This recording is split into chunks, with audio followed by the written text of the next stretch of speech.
Hello बच्चों, model classes में आप सभी का पुनः स्वागत है और मैं हूं भगवान लाल कुमार। जैसा कि आप जानते हैं, हम प्रकाश के अपवर्तन के बारे में पढ़ रहे हैं। प्रकाश के अपवर्तन के बारे में हम परिचित हो चुके हैं। प्रकाश के अपवर्तन से हम परिचित हो चुके हैं।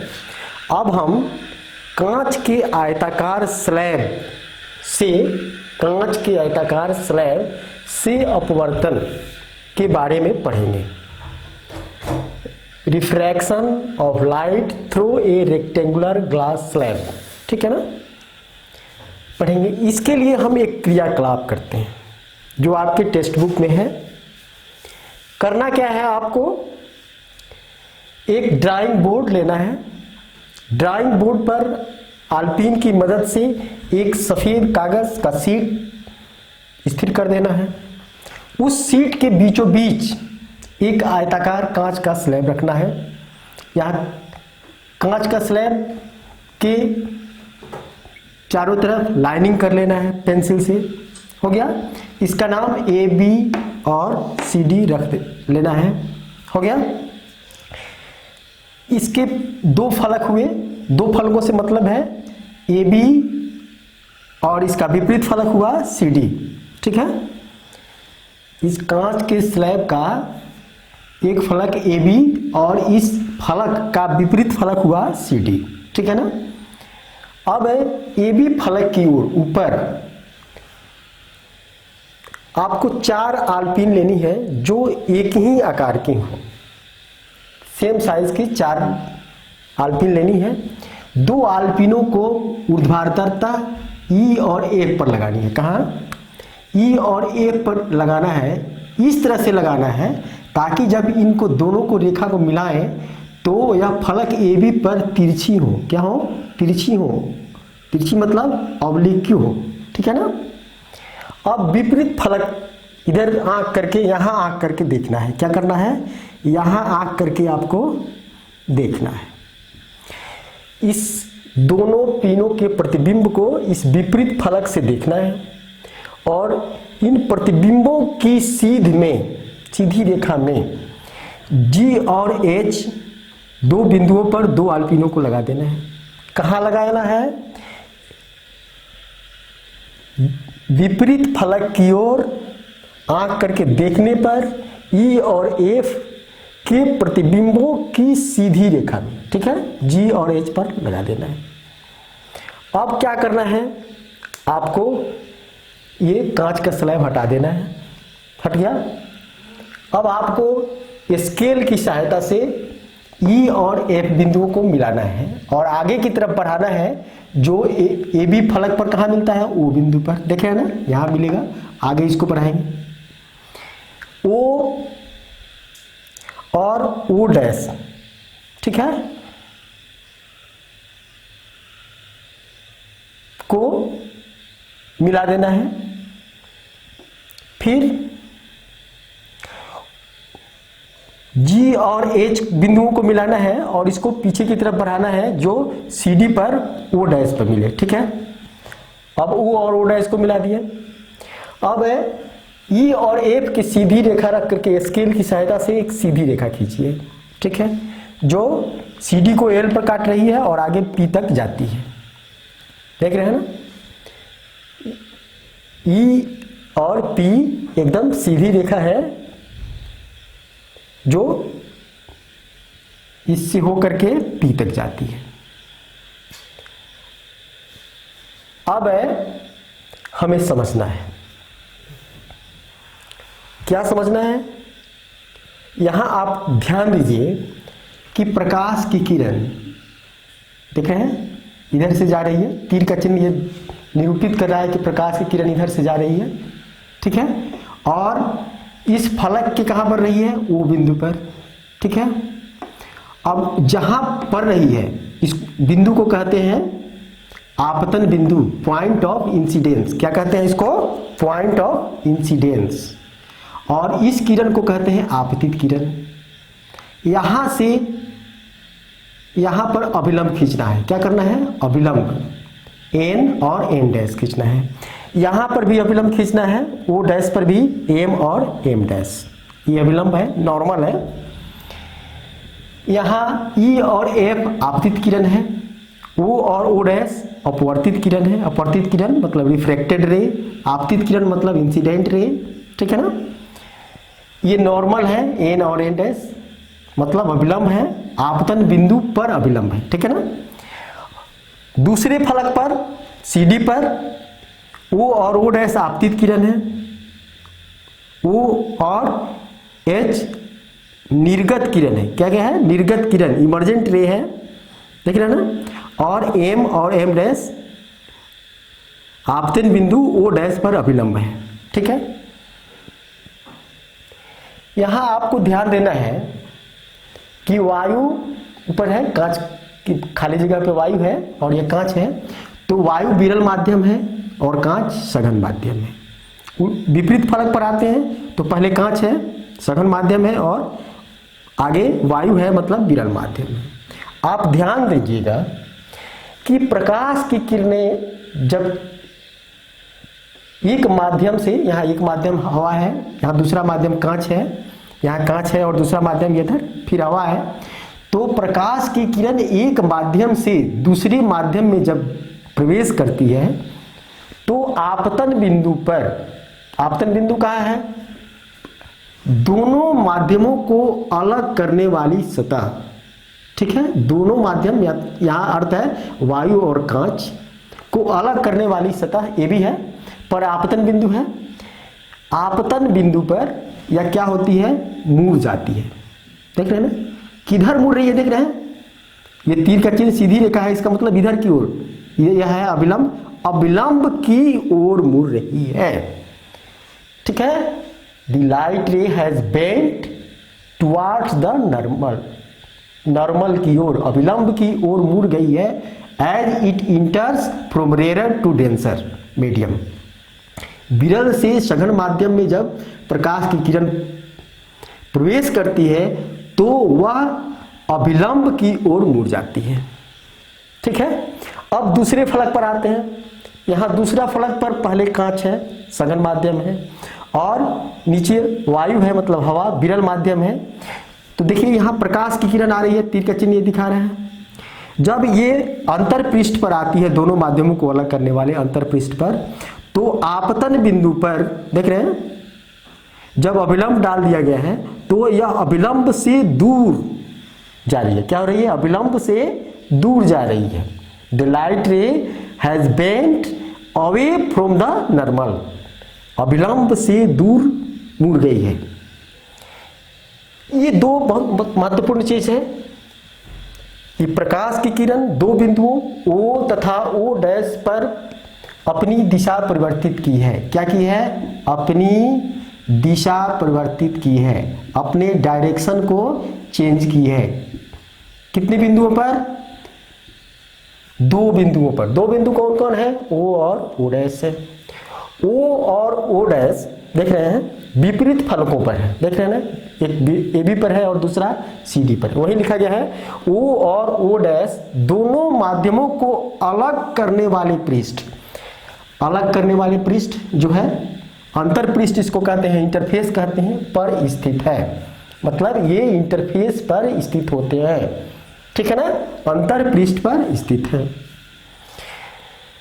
दूसरा हमने बताया कि विरल माध्यम से सघन माध्यम, यहाँ विरल माध्यम है हवा से कांच में प्रवेश करने पर प्रकाश की किरण अभिलंब की ओर, यहाँ अभिलंब है देखिए एन डैश, तो अभिलंब की ओर देख रहे हैं ना, यहाँ मुड़ गई हुई है अभिलंब की ओर, अभिलंब की ओर मुड़ गई है, ठीक है।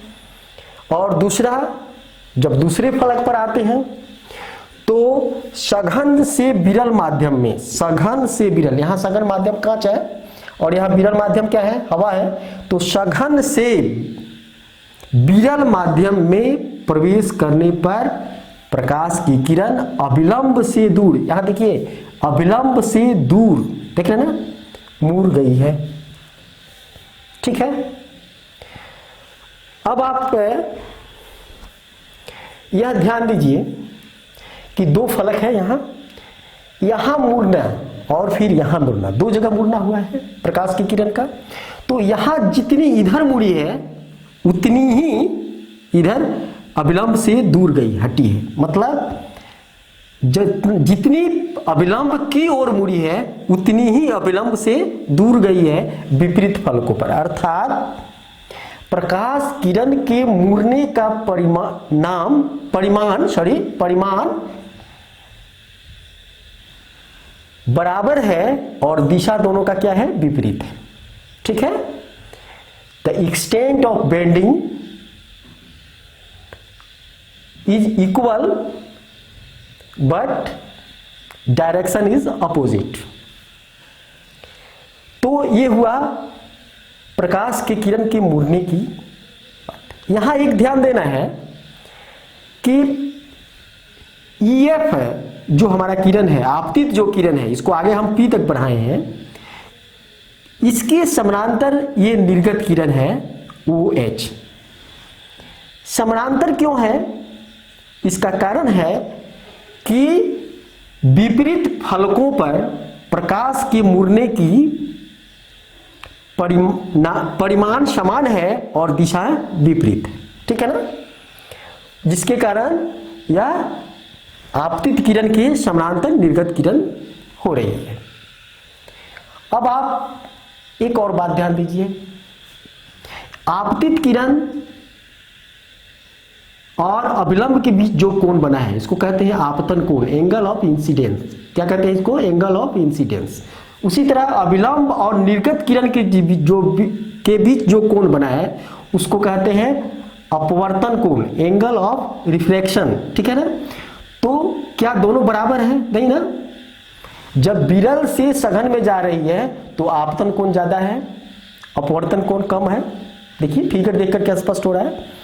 ठीक इसके विपरीत जब सघन से विरल माध्यम में प्रकाश की किरण जा रही है तो आपतन कोण छोटा है और अपवर्तन कोण बड़ा है। देख रहे हैं ना,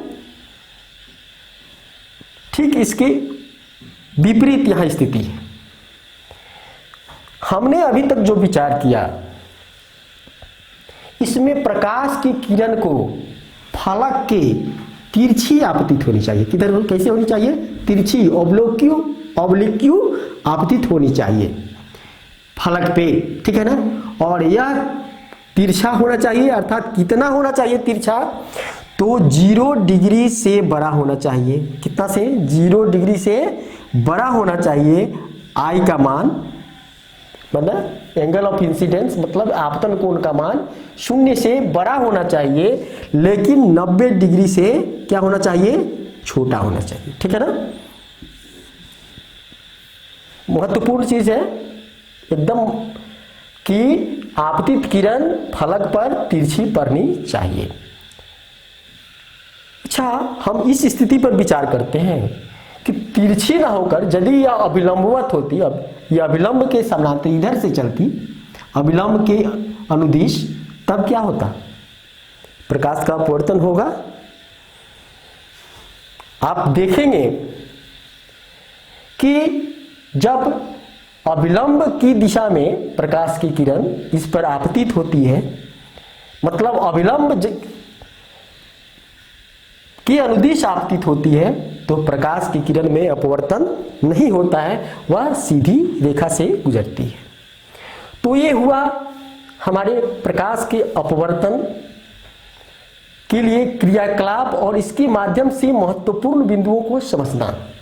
इसके आगे अब हम इन्हीं प्रेक्षणों के आधार पर अपवर्तन के नियम को पढ़ेंगे।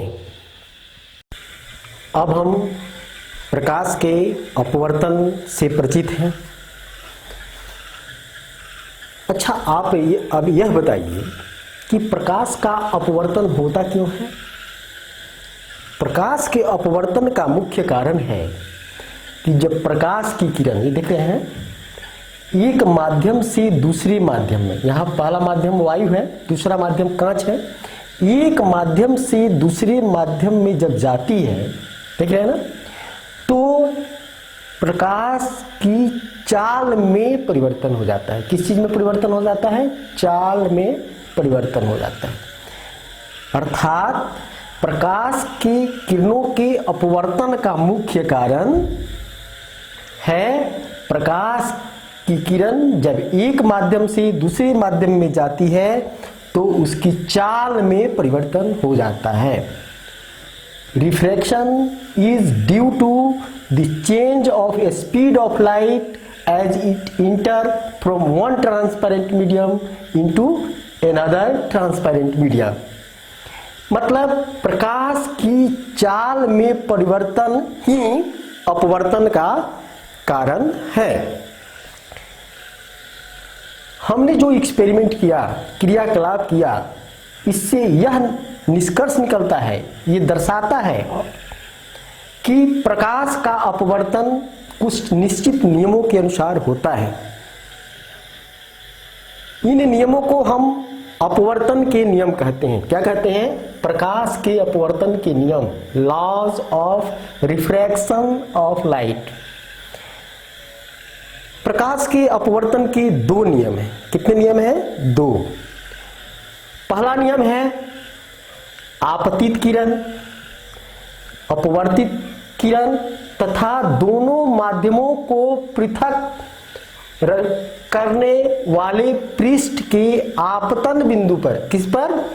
आपतन बिंदु पर अभिलंब सभी एक ही तल में होते हैं। आइए इसको समझते हैं। आपतित किरण, यहां आपतित किरण कौन है? ई और एफ आपतित किरण है। ई और एफ आपतित किरण है, देख रहे हैं यहां ए बी पर आपतित किरण है ई एफ। आपतित किरण, अपवर्तित किरण कौन है? ओ डैश यहां, ठीक है, ओ डैश। तो आपतित किरण, अपवर्तित किरण, उसके बाद दोनों माध्यमों को पृथक करने वाले पृष्ठ, दोनों माध्यम, इधर वायु है इधर कांच है, तो दोनों माध्यमों को पृथक करने वाला ये पृष्ठ है ए बी, देख रहे हैं ना। कहां? अभिलंब पर। कहां? अभिलंब पर। अभिलंब पर, यहां अभिलंब कौन है? एन डैश, देख रहे हैं। ये हो गया आपतित किरण ई एफ, ओ डैश हो गया अपवर्तित किरण। दो माध्यम, यहां वायु और कांच का इंटरफेस मतलब अंतर पृष्ठ हो गया, दोनों को पृथक करने वाला पृष्ठ ए बी। इस बिंदु पर आपतन बिंदु, इसको क्या कहते हैं? आपतन बिंदु, यहां लिखा है ना आपतन बिंदु, पॉइंट ऑफ इंसिडेंस। क्या कहते हैं इसको? पॉइंट ऑफ इंसिडेंस पे अभिलंब। इस बिंदु पर अभिलंब डाला जाए तो तीनों एक ही तल में होते हैं, एक ही प्लेन में होते हैं। द इंसिडेंट रे मीन्स आपतित किरण, द रिफ्रैक्टेड रे मीन्स अपवर्तित किरण, एंड द नॉर्मल मीन्स यहां अभिलंब to the interface of two transparent media. Interface two transparent media, यहां एयर है, यहां ग्लास है, के इंटरफेस पे, अंतर पृष्ठ पे, at the point of incidence, आपतन बिंदु पर, यहां आपतन बिंदु वो है, ओ पर है। All lies in the same plane, ये तीनों, ये सभी एक ही बिंदु पर होते हैं, एक ही तल पे होते हैं, एक ही प्लेन में होते हैं। ये हमारा अपवर्तन का पहला नियम है, ठीक है, कि आपतित किरण, अपवर्तित किरण, दोनों माध्यमों को पृथक करने वाले अंतर पृष्ठ पर आपतन बिंदु पर डाला गया अभिलंब सभी एक ही तल में होते हैं, ठीक है ना। फिगर देख करके देखिए, याद नहीं करना पड़ेगा। दूसरा नियम है कि प्रकाश के किसी निश्चित रंग गिवन कलर के लिए तथा निश्चित माध्यमों के युग्म, आप अभी पढ़े हैं कि अपवर्तन के लिए माध्यमों का युग्म होना चाहिए, मतलब दो माध्यम होने चाहिए। यहां दो माध्यम है, वायु और कांच और वायु का दो माध्यम है और ये दोनों युग्म बनाते हैं। तो माध्यमों के युग्म, निश्चित माध्यमों के युग्म, मतलब यह निश्चित होना चाहिए कि कौन कौन माध्यम हैं के लिए आपतन कोण की ज्या एवं अपवर्तन कोण की ज्या का अनुपात, देख रहे हैं, अनुपात स्थिर होता है। क्या होता है? स्थिर होता है। कौन चीज? आपतन कोण की ज्या। यहां देखिए आपतन कोण कौन है? ये अभिलंब है। अभिलंब और आपतित किरण के बीच बनने वाला कोण कौन? अभिलंब, यहां देख रहे हैं अभिलंब एन डैश है और आपतित किरण है EF, ठीक है। तो अभिलंब और आपतित किरण के बीच बनने वाला कोण, यहां देख रहे हैं ना, यहां I है। और अपवर्तन कोण कौन है? अभिलंब और अपवर्तित किरण के बीच बनने वाला कोण, ये कोण, इसको R1 से डिनोट किया गया है, निरूपित किया गया है, इसको I1 से, ठीक है ना। तो आपतन कोण ये हो गया, ये हो गया अपवर्तन कोण। तो आपतन कोण की ज्या ये का और अपवर्तन कोण ये हुआ कि ज्या का अनुपात, अनुपात मतलब बटा क्या होता है? स्थिर होता है। स्थिर होता है मतलब कांस्टेंट होता है। The ratio of sine of incidence, angle of incidence, ठीक है ना। आपतन कोण की ज्या किससे? To the sine of angle of refraction, ठीक है। इज ए कांस्टेंट, क्या होता है? ये कांस्टेंट होता है for the light of A given colour, एक निश्चित रंग के प्रकाश के लिए, and for the given pair of media, और पेयर ऑफ मीडिया, दिए हुए पेयर ऑफ मीडिया के लिए क्या होता है? आपतन कोण की ज्या और अपवर्तन कोण की ज्या का अनुपात स्थिर होता है। ज्या का अर्थ क्या होता है? यदि I आपतन कोण हो, यहां देख रहे हैं I आपतन कोण है। अपवर्तन कोण यदि R1 हो, R हो, अपवर्तन कोण R हो, तब अनुपात का अर्थ होता है बटा, क्या होता है? बटा साइन I बटा साइन R इक्वल टू स्थिरांक। एक स्थिरांक मतलब कांस्टेंट। साइन I और साइन R का अनुपात स्थिरांक होता है। इस स्थिरांक को, इस कांस्टेंट टर्म को, कांस्टेंट जो आएगा दूसरे माध्यम का, दूसरा माध्यम, यहां दूसरा माध्यम है कांच का, दूसरे माध्यम का अपवर्तनांक पहले माध्यम के सापेक्ष, यहां है अर्थ है दूसरे माध्यम माने कांच, पहले माध्यम मतलब वायु, तो कांच का अपवर्तनांक, इस केस में कांच का अपवर्तनांक वायु की अपेक्षा, मतलब दूसरे माध्यम का अपवर्तनांक पहले माध्यम के सापेक्ष होता है। इस स्थिरांक को दूसरे माध्यम का, दूसरा माध्यम देखिएगा जिस माध्यम में जाती है, पहले माध्यम के सापेक्ष, पहले माध्यम यहां है वायु, अपवर्तनांक कहते हैं। क्या कहते हैं? अपवर्तनांक, रिफ्रैक्टिव इंडेक्स कहते हैं, ठीक है ना। इसे, इस दूसरे नियम को स्नेल का नियम भी कहा जाता है। स्नेल एक वैज्ञानिक का नाम है, उन्हीं के नाम पर इस नियम को रखा गया है। इस नियम को फॉर्मुलेट करने में उनकी भूमिका महत्वपूर्ण थी। तो ये हुए अपवर्तन के दो नियम। थैंक्स।